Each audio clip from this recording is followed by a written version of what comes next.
le problème des vidéos de motivation, qui font florès sur YouTube notamment, c'est qu'en fait, elles marchent au moment où vous en avez le moins besoin. C'est-à-dire que ça va vous booster quand ça va bien, mais le vrai problème, qu'est-ce qui fait qu'en général on échoue? Pourquoi il y a autant de projets qui échouent, projets personnels ou professionnels?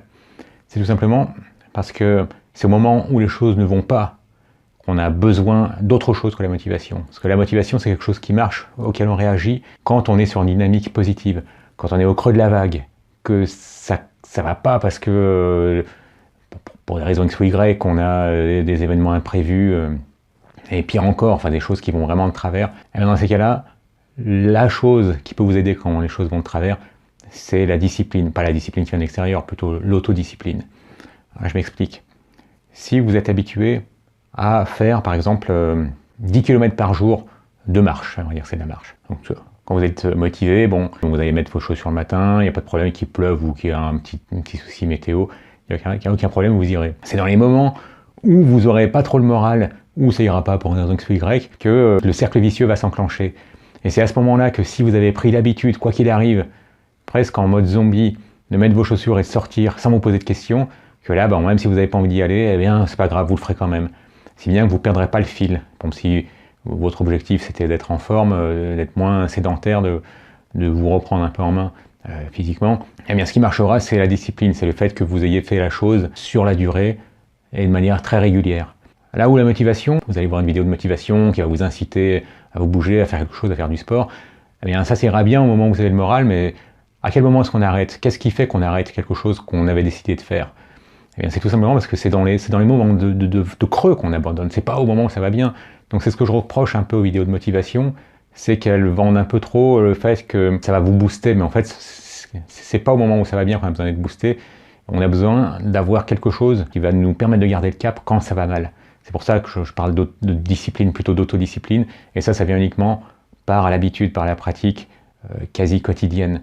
Et c'est la raison pour laquelle, plus que la motivation, il vaut mieux, la routinisation ce serait péjoratif, mais il vaut mieux la régularité plus que la motivation. La deuxième chose que je reproche à la motivation, c'est que la motivation à elle seule, ça vaut rien. Si vous n'avez pas de compétences et que vous êtes motivé, vous serez juste, je serais juste motivé. Je ne veux pas dire qu'on est à ce moment-là un idiot motivé, mais c'est vraiment la compétence qui compte, plus que la motivation. Une compétence dans un domaine particulier.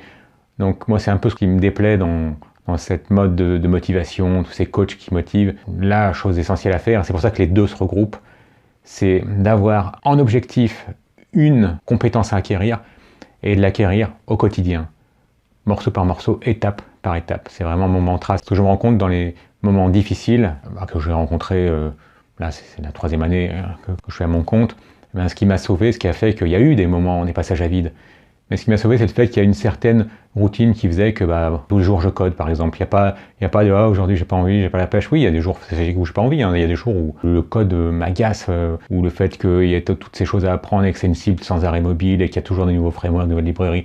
Le jour où on a un petit moral, on est agacé, mais c'est pas grave. À partir du moment où il y a un objectif et qu'on l'acquiert étape par étape, par exemple qu'à un instant T, c'était tel framework, je prends par exemple, c'était un moment Svelte.js, puis après ça a été Nest.js, et après, maintenant en ce moment c'est Murn.